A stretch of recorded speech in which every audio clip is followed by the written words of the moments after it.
All of his co-workers were gone. What could it mean? Stanley decided to go to the meeting room. Perhaps he had simply missed a memo. It's bucket time. Stanley clung the bucket to his cheek. Could his co-workers really all be gone?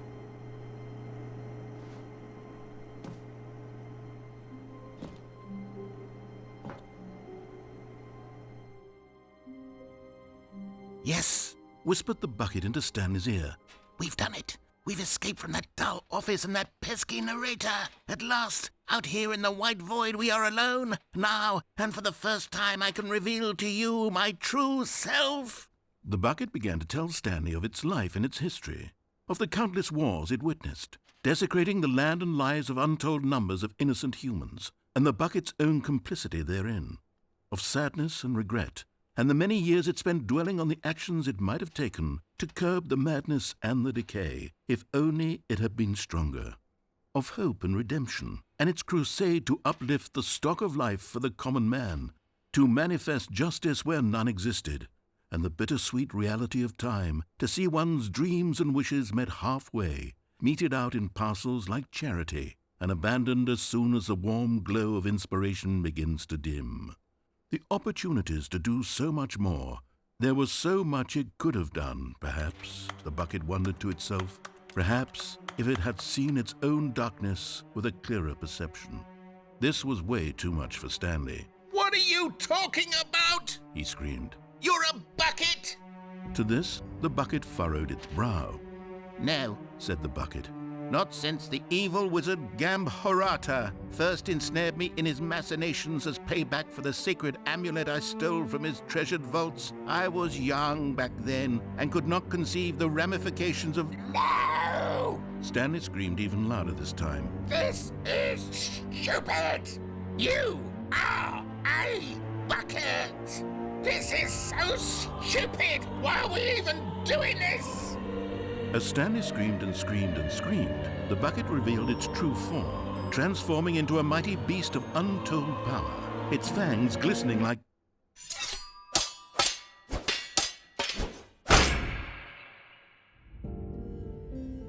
My God, Stanley, you did it. You saved us from the bucket. Thank God you already had all 12 emblems of sages and knew the incantations to summon their true power. Otherwise, we would have easily been overwhelmed by the bucket's power. I'm speechless. You've demonstrated such bravery here today. Come, let's restart the game, and we'll agree to never again go trifling with this bucket, nor the dark magic cast away inside of it.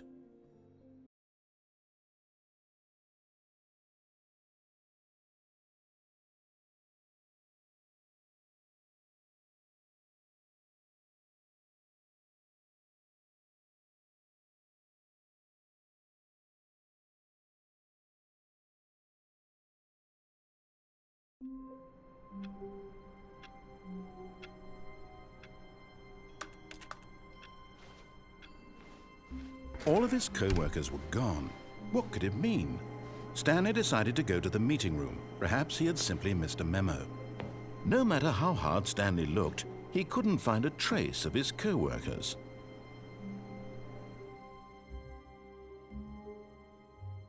At first, Stanley assumed he'd broken the map, until he heard this narration and realized it was part of the game's design all along. He then praised the game for its insightful and witty commentary into the nature of video game structure and its examination of structural narrative tropes. So, now that you're here, what do you think? Isn't this a fun and unique place to be? Why don't we take a minute just to drink it all in? Okay, I'm over it now. What do you think? Are you sick of this gag yet? Ah, then in that case we'll continue. But now, here comes the real question. What do you think would have happened if you had told me that you wanted this to stop? Do you think it would have been particularly different? Would I have taken the same idea but rephrased it superficially to fit that answer? Perhaps you never would even have thought of it if I hadn't brought up the issue in the first place. Oh, now think about it. Will it be worth it for you to restart and then come back here just to do the other option? Clearly, this whole gag takes some time. What if the other option is even longer? How long will you spend in total just to have heard all the narration? Oh, and this is Rich. Perhaps you've just played the other option, and now you've come to see what happens in this one. So, what do you think? Which choice was the better one? Imagine if you had selected Continue on your first playthrough, how tantalizing it would be not knowing what happens when you pick the other option. Indeed, you are one of the lucky ones. Though if the other option is really miserable to listen to, then perhaps you're not. In fact, I'm just going to say that no one who's listening to this is lucky. Well now, I've built up the other options so much that I'm going to stop talking and leave you to your decision whether to come back here, continue with the game, or just sit in this spot forever and ever. Cheers.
All of his co-workers were gone.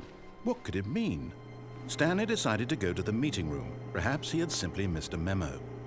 No matter how hard Stanley looked, he couldn't find a trace of his co-workers. At first, Stanley assumed he'd broken the map, until he heard this narration and realized it was part of the game's design all along. He then praised the game for its insightful and witty commentary into the nature of video game structure and its examination of structural narrative tropes. So, now that you're here, what do you think? Isn't this a fun and unique place to be? Why don't we take a minute just to drink it all in? Okay, I'm over it now. What do you think? Are you sick of this gag yet? Well, I don't know how to say this politely, but you could literally just restart the game any old time you want, like right now. You could have done it just then. Now would also be an appropriate time to quit. Any of these points and so many, many more, all of them are appropriate.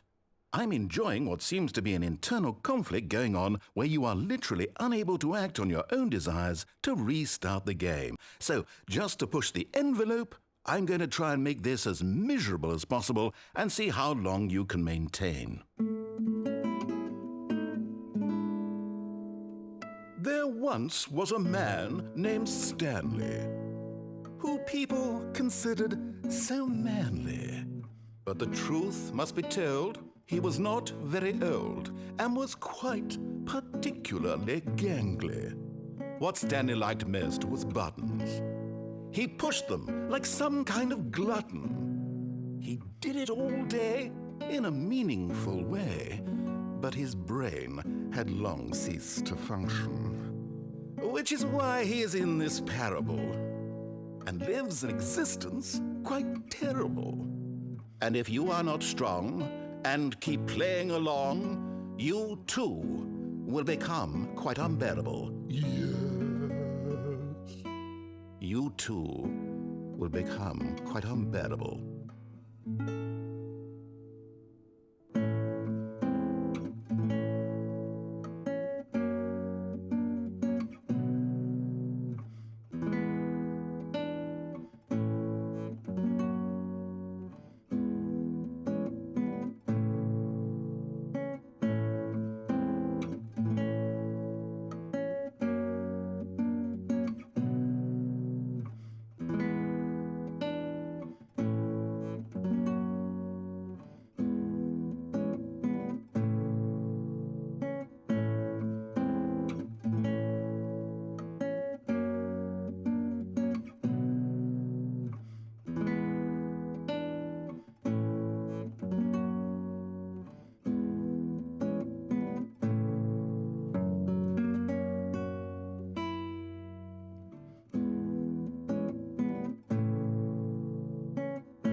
All of his co-workers were gone. What could it mean? Stanley decided to go to the meeting room. Perhaps he had simply missed a memo.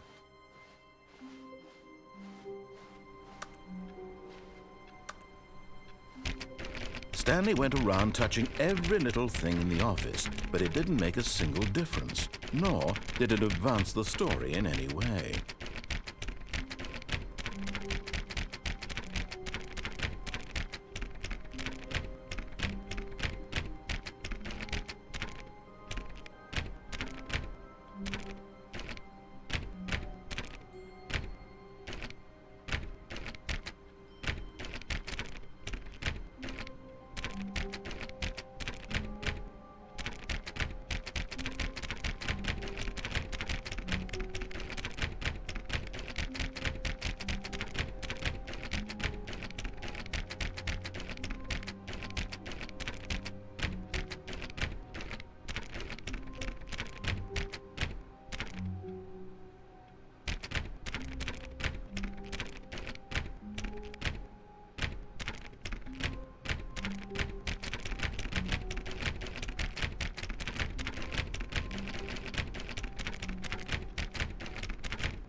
It's bucket time.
Stanley clung the bucket to his cheek.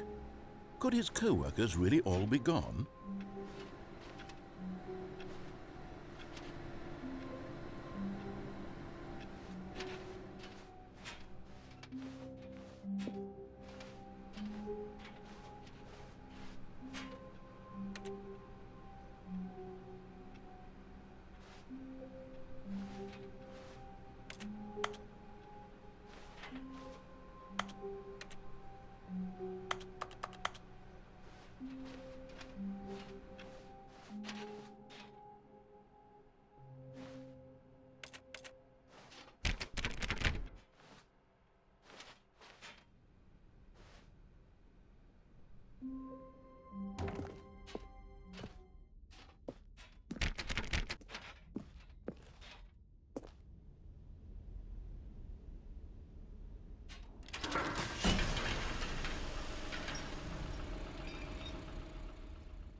You see, Stanley, I've been reflecting on the Stanley parable and about how roundly disappointing this ultra deluxe version has turned out to be.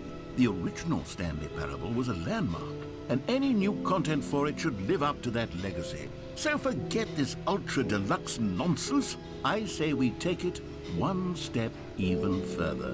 Which is why I'm very proud to announce for the first time ever, the Stanley Parable 2.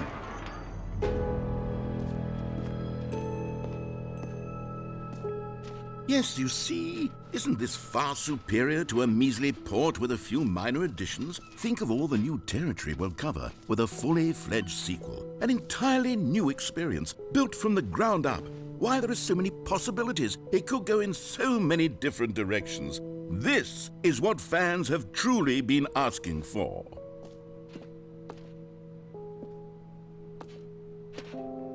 Calling it the Stanley Parable 2 is just so much catchier than Ultra Deluxe, don't you think? Ultra Deluxe? What does it even mean? But the Stanley Parable 2, now that's an artistic statement right there.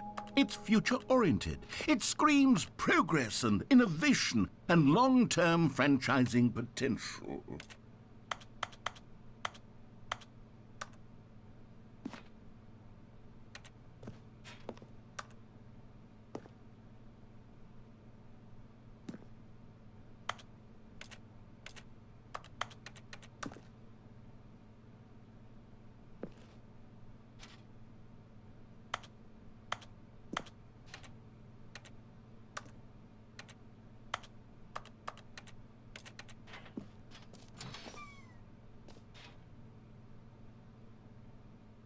Now, to be clear, I haven't quite nailed down what exactly the Stanley Parable 2 is going to be, but let's take a look at some of the features I've been developing for it. I figure that if I can loosely organize a handful of interesting concepts, that surely the game will sort of naturally spring up around them. It'll all work itself out. Game development is much more of a fuzzy magic than anything scientific or logical, really.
Here we are. Go on, try out some of the new features.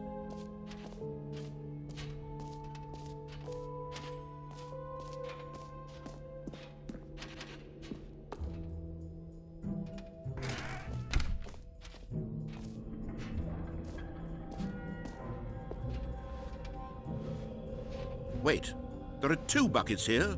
How did you get a second bucket? Oh no, the warmth and comfort of a single bucket is already so great, so intoxicatingly wonderful. With 2 buckets, there's no telling. Stanley, can you still hear me? Are you with me? Stanley! Oh, thank God, I didn't lose you. Stanley, the power of 2 buckets was too much. I had to destroy both of them. I know how much the bucket meant to you, but I couldn't take the risk. I hope one day you can forgive me.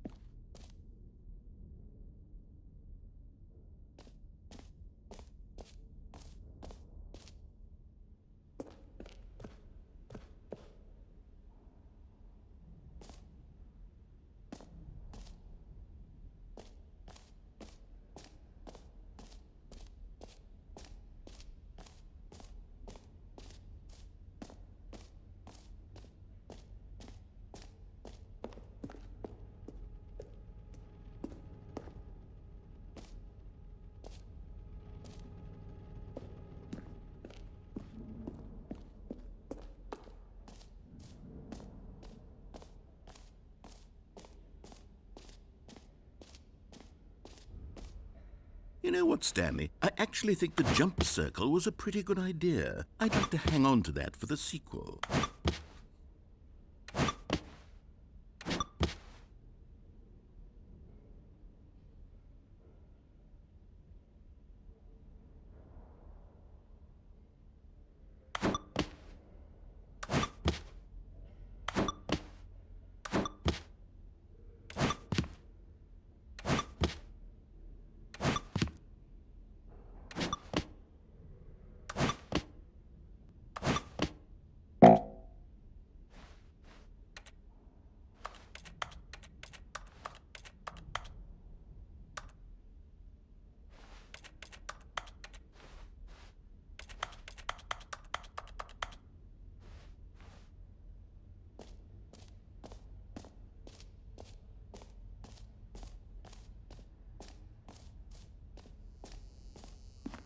Now, here's something special. You remember that broken test trophy that got left in the game on accident?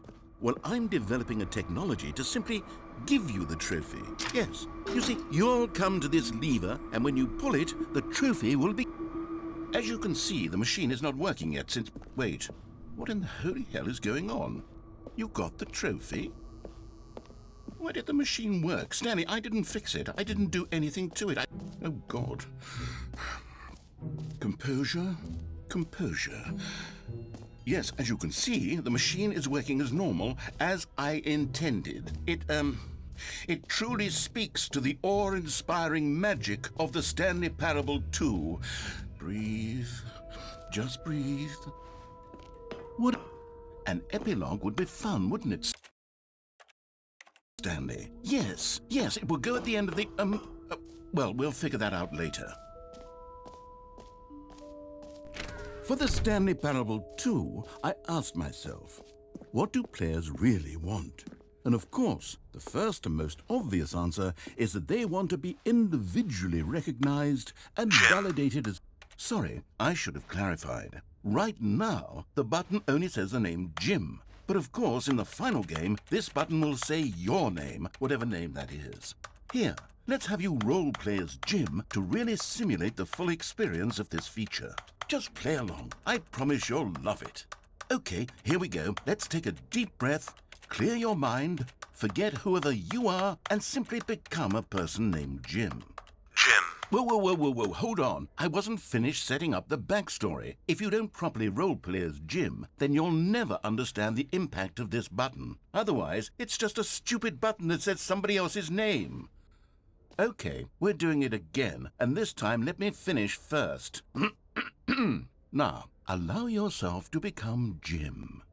Imagine yourself driving to work as Jim, playing frisbee on the weekends as Jim, staying up all night for a popcorn and horror movie sleepover as Jim, developing a crippling substance addiction as Jim, rediscovering yourself through fringe religious groups as Jim, and finally dying a slow death at an old age surrounded by members of your cult as Jim.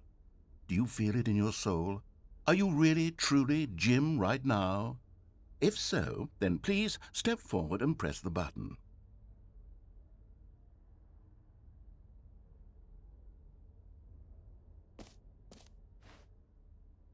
Jim. Yes, you see? What a thrill, what a rush. That was you. The button described you. Do it again, do it again.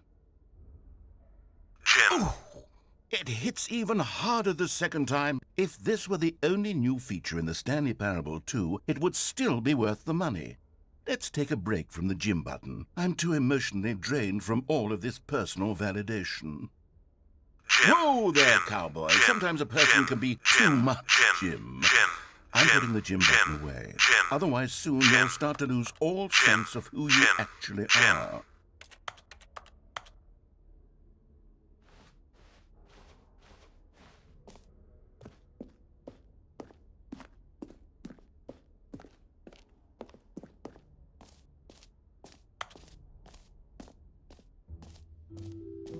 I suppose I could allow only people named Jim to play the Stanley Parable 2. That would actually save me the work of finishing this feature.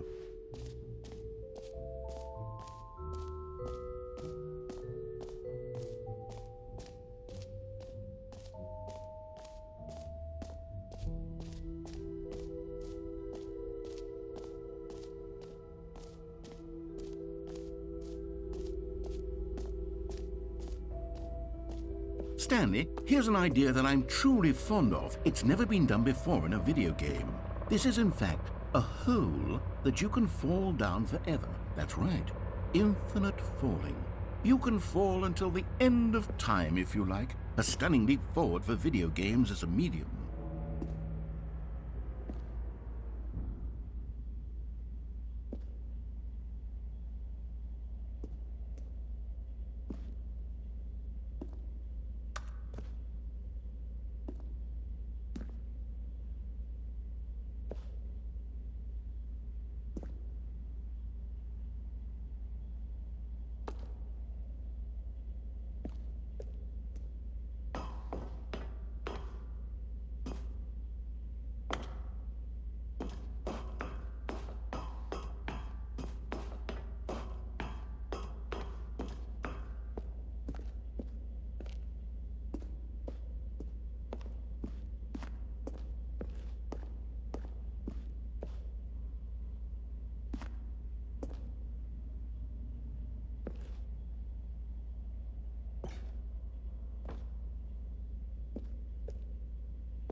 You see, isn't it wonderful? One of my more ingenious concoctions, if I do say so. Now then,